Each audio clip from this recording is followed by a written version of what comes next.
A gente muda de assunto e fala sobre a crise na Venezuela. O partido de Maria Corina Machado pediu que Lula interceda pelos presos políticos no país. Assunto para a gente conversar com Guilherme Fiuza. Está na hora da participação dele aqui no Jornal da Oeste. Fala, Fiuza. Boa tarde. Fala, Vitor. Boa tarde à sua audiência. O que achou, hein, Fiuza, desse gesto do partido de oposição venezuelano? Será que é muita ingenuidade? Será que tem algum jogo político por trás desse apelo a Lula como o negociador? Pois é, estranho, né? Será que o Lula vai se sensibilizar, Vitor? O que você acha?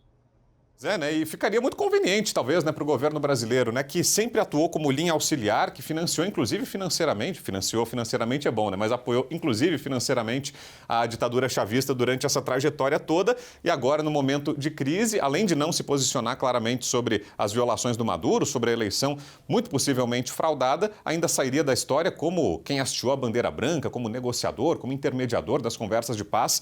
Uma saída muito conveniente, não é, Fiuza?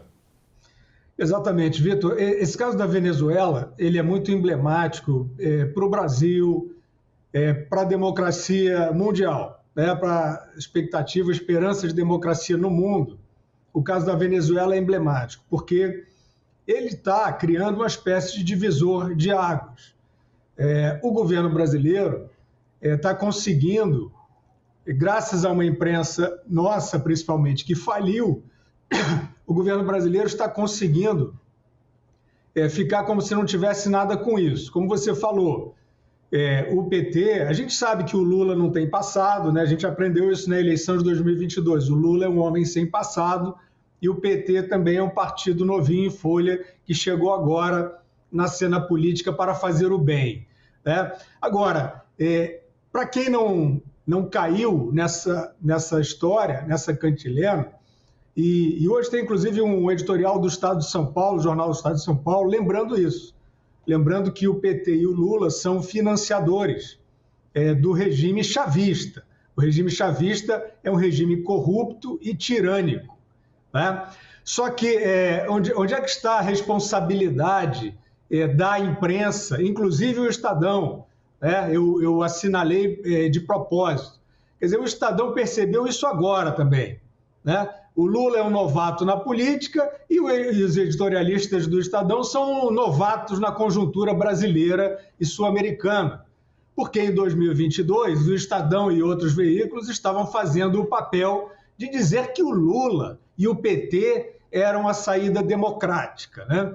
Então, por que eu digo, Vitor, que o caso da Venezuela e a relação do Brasil com a Venezuela é muito emblemático, é muito importante para os caminhos da democracia no mundo. Porque o Brasil hoje, que é um grande player, né, o Brasil é visto como aquele país onde pode funcionar ou não o laboratório da ditadura moderninha. O Brasil é um país onde a plataforma X, uma das maiores do mundo, um dos maiores espaços do mundo para comunicação de todos os tipos, inclusive prestação de serviços, está banido. Essa plataforma está banida no Brasil. Esse é o status de democracia do Brasil hoje. Tem uma plataforma que hoje integra, né, as pistas de comunicação, né, o universo do local em que pode se dar a comunicação no mundo. O X é uma das grandes plataformas responsáveis por isso e o Brasil não pode acessar. E o Lula aprova 100% esse banimento e o Maduro parabeniza o Brasil por banir o X.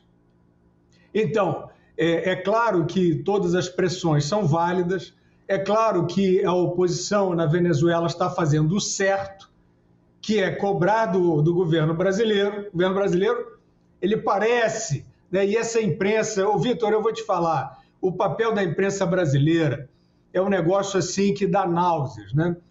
Porque essa imprensa ajudou a fazer esse cerco, concordou com censura, por exemplo, que impedia os jornalistas, nós passamos isso na Jovem Pan juntos, né? Impedia que se mencionasse a relação a parceria do Lula com ditadores como Daniel Ortega, que agora aí estão numa espécie de um mise-en-scène, de ruptura, e o Maduro a mesma coisa. Então, a gente vê que hoje o Brasil, o mundo olha para o Brasil com a seguinte pergunta: será possível criar a tal da ditadura moderninha? A oposição venezuelana cobra isso do Brasil. Como você já falou na abertura, o Brasil que eu digo, o governo brasileiro, o presidente Lula, fazem um papelão nesse assunto. Vai lá o Celso Amorim e propõe uma nova eleição, o que é uma vergonha, é uma piada de mau gosto. Ou seja, estão sugerindo como se fosse uma espécie de metamorfose, né? É a metamorfose do Lula.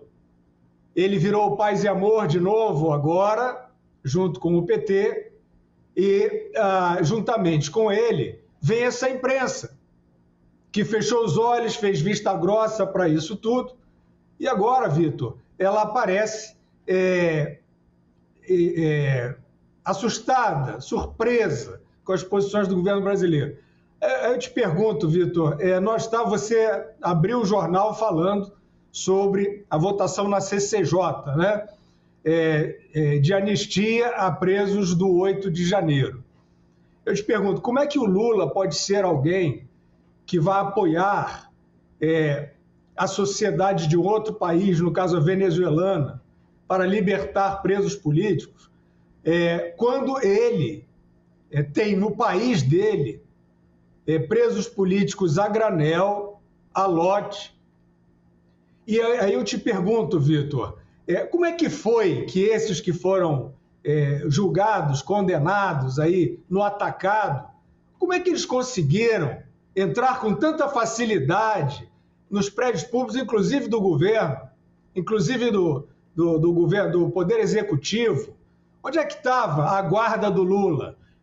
Enquanto essa pergunta não for respondida, evidentemente não se pode nem tentar entender o que se passou no Brasil nos últimos 2 anos.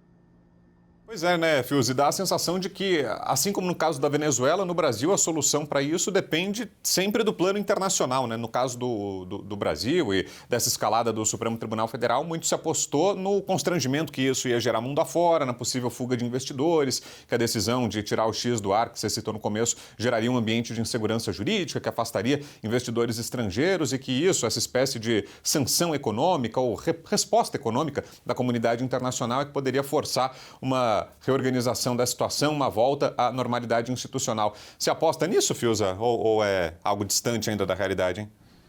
Vitor, eu acho que essa é a encruzilhada. Quer dizer, se o caminho do Brasil para um regime autoritário invernizado, né, fantasiado de democracia, se esse caminho persistir, de fato, o sinal estará dado para o resto do mundo que você pode subjugar uma sociedade do tamanho da brasileira, com a pujança da brasileira, até aqui com a cumplicidade vergonhosa da imprensa brasileira, que agora acordou, né? Agora parece que acordou, vimos editorial da Folha, né? O próprio Estadão está falando aí, e, poxa, o negócio está ficando sério demais. Não está ficando, já está sério demais há muito tempo. Agora, Vitor, qual é o grande problema, para concluir? A gente vê que na Europa, por exemplo, está se tentando a mesma fórmula. O que se passa no Reino Unido, eu ia dizer assim, não, o Brasil poderia ser um exemplo do terceiro mundo, né? Nessa fronteira entre democracia e ditadura invernizada. Mas o que a gente vê se passando no Reino Unido hoje é um sinal também muito preocupante, porque o Reino Unido, na minha opinião, não pode mais ser chamado de primeiro mundo. Lá você tem exatamente esse expediente, inclusive com legislação fundamentando. Lá você pode impedir, você pode decretar censura prévia a cidadãos e a veículos de comunicação com base numa lei desse tipo, de fake news, combate à desinformação, onda de ódio, as palavrinhas pecaminosas que criaram um código legislativo absolutamente fantasioso e que serve para a tirania. O governo trabalhista britânico está exercendo no momento isso. A sociedade britânica ela é uma sociedade em desagregação, né? Quem tenta criticar a política migratória, que é absurda no Reino Unido e na Europa como um todo hoje em dia, é chamado de incitador de ódio, como, por exemplo, o Elon Musk, que é, por acaso, o proprietário do X. Então, Vitor, essa questão do Brasil em relação à Venezuela, o Brasil vai se posicionar? O presidente Lula vai dizer que não reconhece o regime de Maduro? Não, não vai. Então, a oposição venezuelana pressiona o governo brasileiro e a comunidade internacional, que ainda não desistiu da democracia, também pressiona. Estão todos querendo saber se o Brasil, a primeira sociedade supostamente democrática a ter banida uma das grandes plataformas, que é o X, o mundo quer saber, o mundo democrático e civilizado quer saber se o Brasil vai se recuperar, vai para o lado da retomada da liberdade, do respeito às liberdades, ou se o Brasil vai entrar de cabeça nessa nova moda, que é o autoritarismo fantasiado de democracia. Muito bem, aí a análise de Guilherme Fiuza, toda terça e quinta com a gente aqui no Jornal do Oeste. Valeu, Fiuza, até quinta, hein?